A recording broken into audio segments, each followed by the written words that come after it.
So 16 is the sartorius, and this is the gracilis. And you have to remove those. Those are superficial to the inner muscles. Right? Okay, we're done. La Pause it barriga. right there. This is the, what is this? The tension, the... O abajo hay otro? No, it's part of the calf already. We haven't done the calf. We're taking a break. Alright, let's do like... What's 12? 12 is the external oblique. External oblique. This is the internal oblique. Internal This in the middle, the abs is the rectus femoris, abdominis, rectus abdominis.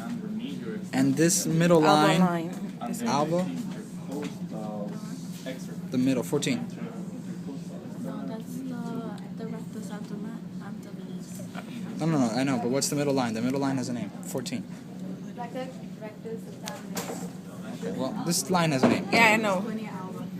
There you Linea go, alba. the linea alba. But this region here is the abs, the rectus femoris, abdominis. Okay, and then there's nothing inside there. Right?